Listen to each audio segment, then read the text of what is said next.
La deuxième partie de la soirée de lancement du livre La Genèse du réel de Bernard de Montréal a lieu en novembre 1988 à la salle Le Plateau, au parc La Fontaine à Montréal. Richard Glenn présente cette partie de la soirée, qui consiste en une période de questions posées par le public, ainsi que par Richard Glenn lui-même. Dans cette partie, Bernard de Montréal donne des explications sur le concept de l'âme, qui est souvent perçu comme négatif, alors qu'il s'agit en réalité d'une énergie de mémoire qui doit être transmutée. L'âme est la contrepartie psychique de l'esprit et fait partie de la composition psychique de l'homme. Pour que l'esprit et l'âme fusionnent et que l'homme atteigne une harmonie et un équilibre total, l'âme doit être libérée de sa mémoire. La pensée est considérée comme une nuisance et un stade de l'involution, mais elle doit évoluer vers la télépathie et la fusion avec l'énergie de la lumière sur le plan mental. Une fois cette fusion réalisée, l'homme entre dans la conscience universelle et il n'y a plus de limite. Le mental est considéré comme un plan. La transcription se coupe ici. L'ego de l'homme est le siège de sa conscience et est constitué d'accumulation d'impressions. Pour atteindre un état d'ego transmuté et transparent, il faut purifier ses impressions. Le plan mental supérieur est un monde parfait régi par les pensées cosmiques, tandis que le plan mental inférieur est structuré par les pensées humaines. Lorsque ces deux plans entrent en contact, cela crée un choc pour l'ego habitué à vivre avec des pensées acculturées. Le plan mental supérieur est une source d'énergie créative pour l'ego, à condition que celui-ci vive cette énergie sans réflexion. La fusion entre l'énergie de l'esprit, de l'âme et de l'ego est essentielle pour le développement de l'homme. À terme, l'homme comprendra les mondes invisibles et leur gouvernance, et aura une compréhension totale des mystères. Il aura une conscience allégée, créative et contrôlera la matière. L'insuffisance du savoir actuel de l'homme est due à sa focalisation sur la mémoire de l'humanité. Il doit vivre dans le présent et être créatif par rapport à l'avenir. L'humanité future sera une autre race mentale, libérée du temps psychologique et incarnant le véhicule éthérique.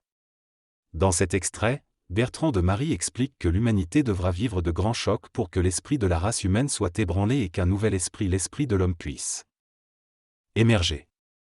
Il mentionne ensuite que le temps est une gestion de l'énergie et n'est qu'une formation d'impression psychologique qui crée une notion de temps lourd à supporter.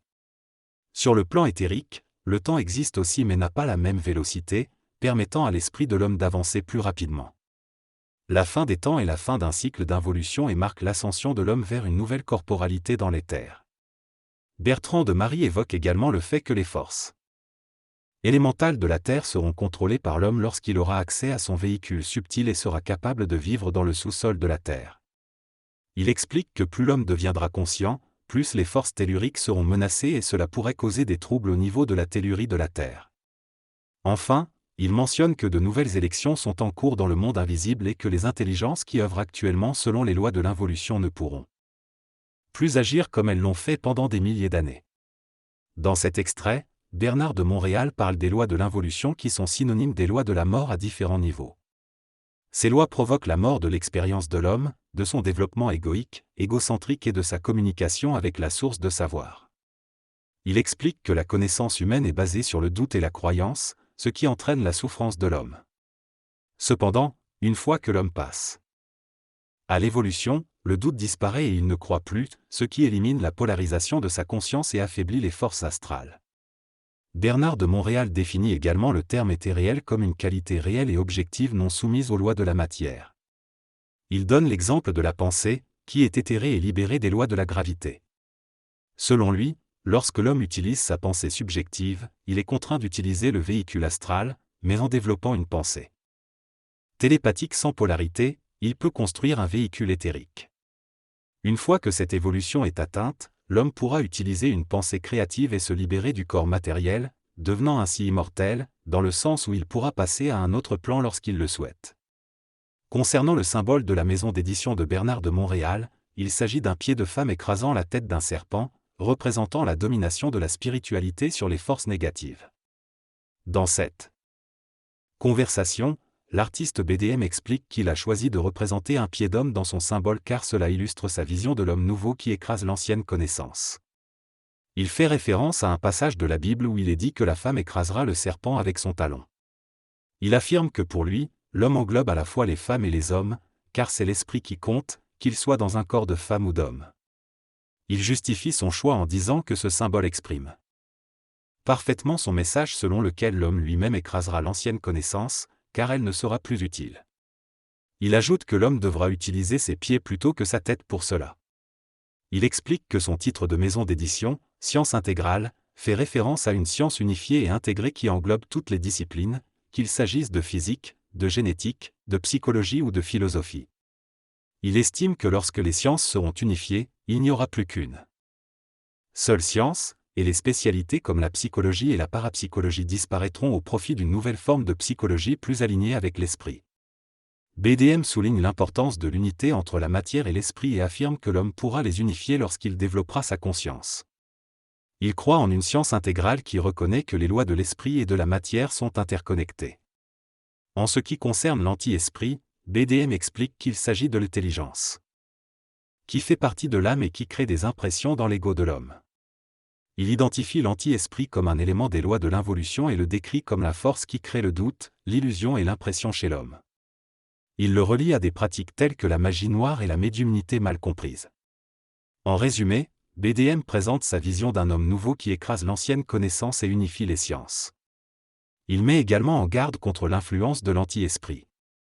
Le conférencier met en garde contre les dangers des sectes qui peuvent manipuler les individus et leur faire perdre leur individualité. Il souligne que certaines organisations agissent sans nécessairement avoir l'intention de nuire, mais en raison de leur propre illusion. Il explique que ces mouvements de groupe peuvent être influencés par de puissantes forces astrales. Le conférencier insiste sur l'importance de protéger son individualité et de se méfier des personnalités charismatiques qui utilisent le pouvoir de manière dangereuse. Il invite les personnes sensibles et en quête d'éveil de conscience à prendre conscience que tout commence et se termine par elle-même. En ce qui concerne la fin du cycle, il prévoit que vers 2070, un contact officiel entre l'humanité et d'autres civilisations sera établi, ce qui conduira à l'émergence d'une religion universelle sur Terre. Toutefois, il souligne que ce contact ne se fera pas de manière officielle et planétaire tant que l'humanité n'aura pas suffisamment descendu d'énergie sur Terre pour établir un équilibre face à cette intervention étrangère. Enfin, il mentionne que le phénomène extraterrestre est inévitable mais peut facilement empoisonner l'humanité s'il n'est pas géré correctement. Dans cet extrait, l'auteur explique que les êtres provenant d'autres planètes sont plus avancés que les humains sur le plan scientifique, mais pas nécessairement sur le plan de la conscience. Ils ont été programmés pour étudier, maîtriser la matière, mais non pas la conscience évoluée de l'homme. L'auteur affirme que la prochaine étape de l'évolution humaine sera la conquête de l'esprit. Une fois que l'homme aura conquis l'esprit, il entrera dans les espaces éthériques et créera une nouvelle échelle de civilisation. L'homme nouveau aura accès à une intelligence cosmique et deviendra le protagoniste de l'évolution cosmique.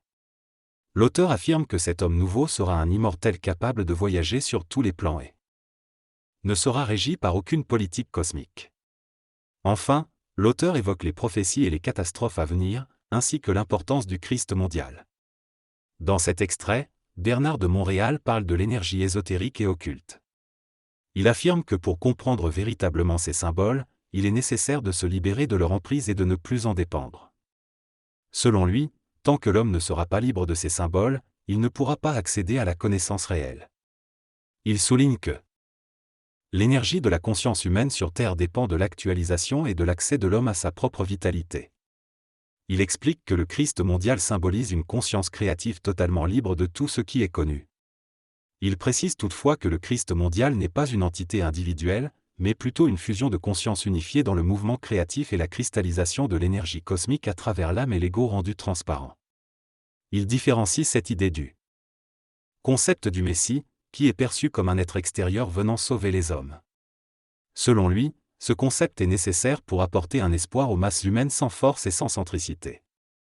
Cependant, il affirme que lorsque l'homme retrouvera sa force intérieure, il réalisera qu'il fait lui-même partie de ce qui est messianique.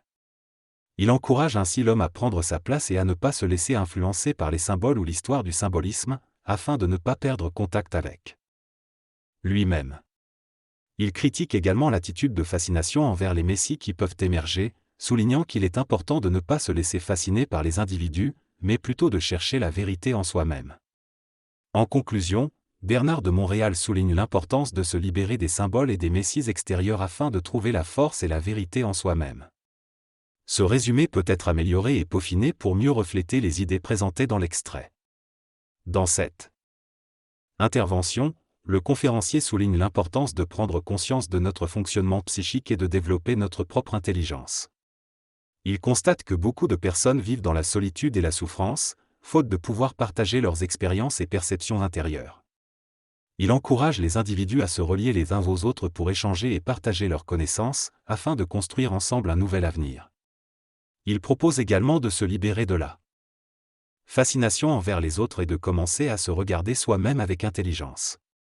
Selon lui, lorsque l'homme sera en harmonie avec la science de l'esprit et pourra transmettre cette connaissance, il n'aura plus besoin de chercher à se réaliser, car cela deviendra naturel et facile. Bernard de Montréal est présenté comme un personnage exceptionnel et unique. Il sera disponible tout au long de l'année 2017 pour des conférences vidéo.